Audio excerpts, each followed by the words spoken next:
Good morning everyone, कैसे हैं आप सभी। आज पढ़ेंगे ईथर। अगले वीडियो में हमने फिनॉल का निर्माण, फिनॉल के रासायनिक गुण, लेकिन आज के इस लेक्चर में पढ़ेंगे हम ईथर। ईथर क्या होते हैं, सबसे पहले उसकी डेफिनेशन और उसके प्रकार समझ लेते हैं। फिर इसके बाद हम बनाने की विधियाँ पढ़ेंगे। उसमें सबसे इम्पोर्टेंट पढ़ेंगे डाई एथिल ईथर बनाने की प्रयोगशाला विधि, और दूसरी पढ़ेंगे इसमें नेम रिएक्शन। ईथर की रिएक्शन में विलियमसन संश्लेषण एक नेम रिएक्शन है। तो पढ़ते हैं ईथर क्या है। देखो ईथर क्या है, बेकार्बनिक यौगिक, बेकार्बनिक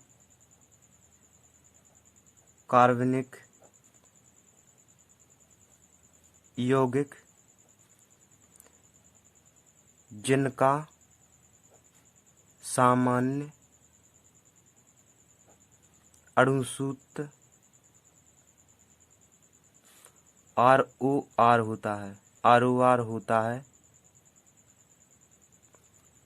ईथर कहलाते हैं। ईथर कहलाते हैं। लेकिन यार ये स्टैंडर्ड परिभाषा नहीं हुई। अगर एग्जाम में आ जाए कि ईथर क्या होते हैं तो आपको कुछ स्टैंडर्ड परिभाषा लिखनी पड़ेगी उसमें। तो ये स्टैंडर्ड परिभाषा नहीं हुई। बेकार्बनिक यौगिक जिनका सामान्य अणुसूत्र ROR होता है। अभी हम पढ़ा चुके हैं आपको, R का मतलब होता है एल्किल। एल्किल आप CH3 भी ले सकते हैं, C2H5 भी ले सकते हैं। तो CH3OCH3 इसे ईथर कहते हैं। लेकिन ये स्टैंडर्ड डेफिनेशन नहीं हुई। स्टैंडर्ड डेफिनेशन आपको लिखनी पड़ेगी। देखो कैसे,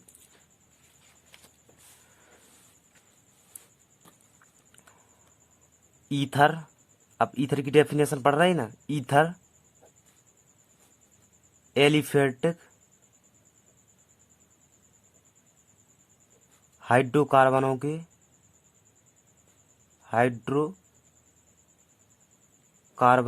के एल्कोक्सी व्युत्पन्न होते हैं।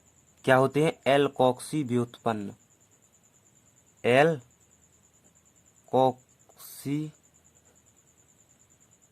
व्युत्पन्न होते हैं।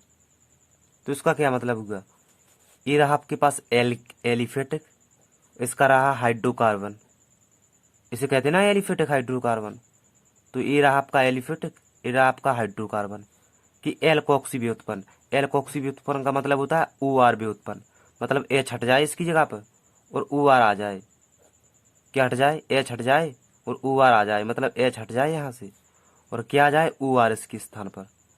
इसे कहते हैं ईथर की डेफिनेशन, एलिफेटिक हाइड्रोकार्बनों के एल्कोक्सी व्युत्पन्न। दोबारा समझाता हूँ, ये रहा आपका एलिफेटिक, ये रहा उसका हाइड्रोकार्बन।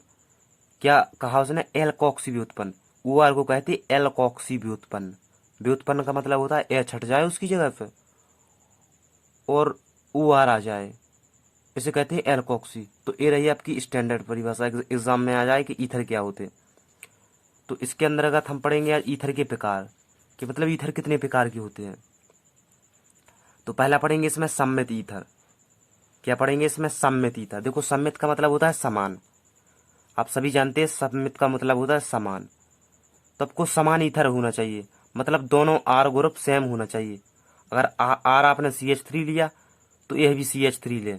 अगर आपने R एरल लिया तो ये भी एरल होना चाहिए। देखो कैसे, मैं बताता हूँ। जैसे CH3OCH3, तो दोनों R ग्रुप सेम है ना, तो ये सम्मित ईथर हुआ।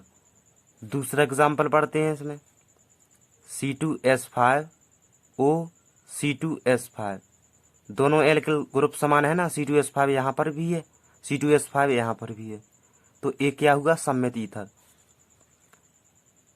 फेनोल टाइप में ना C6H5O, C6H5O, ये भी सम्मित ईथर हुआ, क्योंकि C6H5 ग्रुप यहाँ पर लगा है एरल का और C6 ग्रुप 5 यहाँ पर भी लगा है। तो ये क्या हुआ? सम्मित ईथर। क्या हुए? सम्मित ईथर। अब पढ़ेंगे मिश्रित ईथर। मिश्रित ईथर का मतलब होता है ROR डैश, मतलब R आपने अलग लिया और R डैश अलग लिया, इसे कहते हैं R डैश। तो देखो कैसे, जैसे आपने पहले लिया R में लिया CH3, फिर लगा दिया बीच में O, फिर लिया आपने C2H5, तो दोनों एल्किल ग्रुप भिन्न भिन्न, A CH3 A C2H5, तो इसे कहते हैं मिश्रित ईथर। क्या कहते हैं इसे? मिश्रित ईथर। दूसरा पढ़ते हैं एग्जाम्पल, जैसे, और इसमें शायद यही एग्जाम्पल है। आप पहले चाहें तो C2H5 भी ले सकते हैं, C2H5OCH3। तो यहाँ पर R अलग है, यहाँ पर भी R अलग है, तो ये क्या हुआ? मिश्रित ईथर। क्या हुआ? ये मिश्रित ईथर।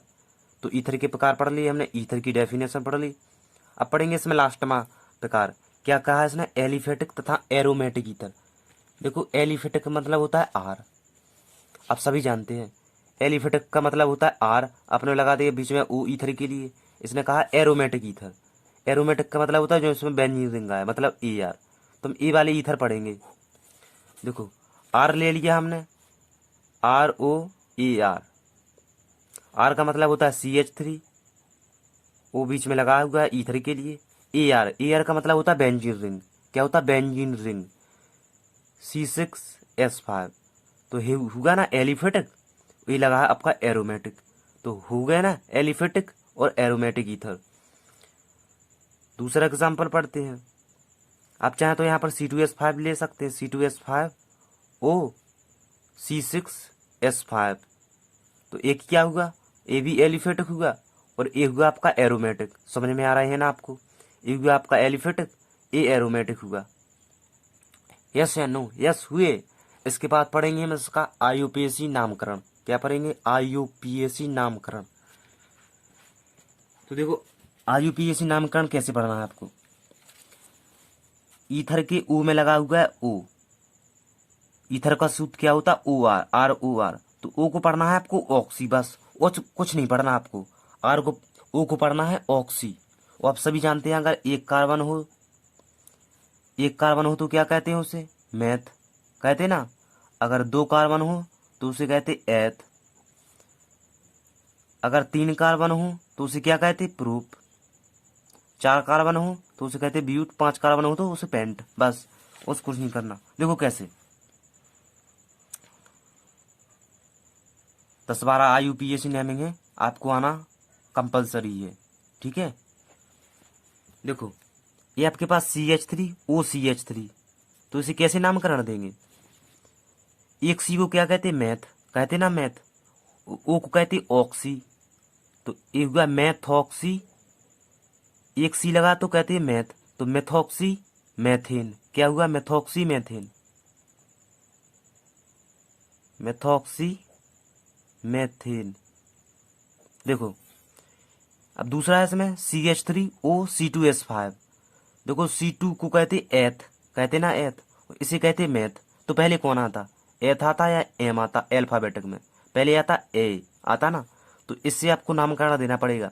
ये रहा आपका एथ और ये रहा ऑक्सी, तो क्या हुआ? एथॉक्सी। और एक सी है यहाँ पर, तो मैथेन।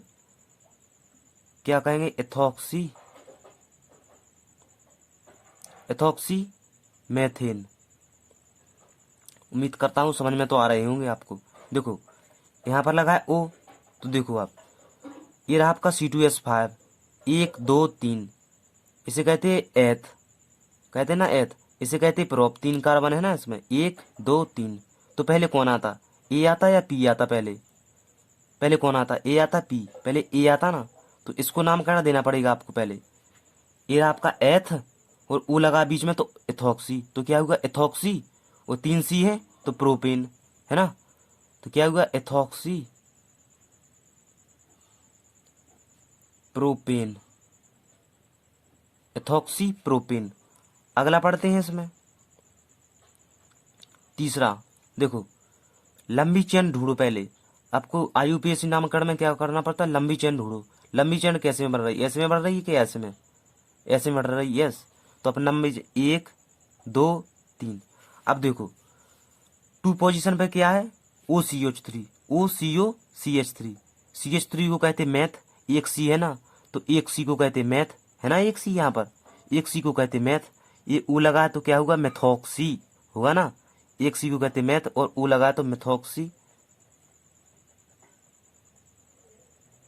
मेथॉक्सी। कितने सी है? 1 2 3। 3 सी को कहती प्रोप। सिंगल बॉन्ड लगा है तो एन। क्या हुआ? Ethoxy propane. अब पढ़ते हैं दूसरा। देखो इसमें लंबी चेन ढूंढो कौन सी बन रही लंबी चेन। इसमें तो बन रही 1 2, क्योंकि बीच में ओ लगाया, आप यहाँ से नहीं जोड़ सकते डायरेक्ट। इसमें देखो 1 2 3, इसमें बन रही ना लंबी चेन। तो देखो टू पोजीशन पे क्या है, टू पोजीशन पे आपका लगा है मैथिल ग्रुप, CH3 को कहते हैं मैथिल। तो आपको लिखो 2 मैथिल, 2 पोजीशन पे मैथिल भी है और 2 पोजीशन पे CH3 CH2 भी है, यानी आपका एथ भी है और उसके साथ ओ लगा है। तो क्या हुआ 2 मैथिल एथॉक्सी, क्या हुआ 2 मैथिल, 2 मैथिल और 2 एथॉक्सी, 2 मैथिल 2 एथॉक्सी। 1 2 3, 3 कार्बन है, 3 कार्बन को क्या कहते हैं प्रोप, सिंगल बॉन्ड लगा है तो एन, प्रोपेन, है ना सिंपल। यस सिंपल है। अगला रहा आपका C6H5O C2H5। देखो C2H5 को कहते हैं एथ ग्रुप। ये लगा आपका फिनॉल, क्या लगा आपका फिनॉल, यानी बेंजीन। C6H5 को बेंजीन कहते हैं, C2H5 को एथ। तो अल्फाबेटिक में पहले कौन आता, ए आता है या बी, पहले आता ए। तो ए है आपका ए और ओ, तो 2 सी लगे हैं तो इसमें कहते हैं एथ, 2 सी को कहते हैं एथ और साथ में ओ लगा है तो ऑक्सी। तो क्या हुआ एथॉक्सी, C6H5 को बेंजीन। तो अब क्या लिखें एथॉक्सी, एथॉक्सी बेंजीन। अगला है इसमें बेंजीन, यहाँ पर भी जुड़ी है, बेंजीन यहाँ पर भी जुड़ी है, इसे कहते हैं बेंजीन। क्या कहते हैं बेंजीन, या फेनॉक्सी भी कह सकते हैं आप, इसे फिनॉल ग्रुप भी कह सकते ओ। तो क्या हुआ फिन, इसे कहते हैं फिनॉल। अरे यार इसे फिनोल कहते में IUPAC में, और ओ लगा है इसमें, क्या हुआ फिनॉक्सी, लास्ट में है बेंजीन। तो क्या हुआ फिनॉक्सी बेनॉक्सी बेंजीन। अब देखो इसमें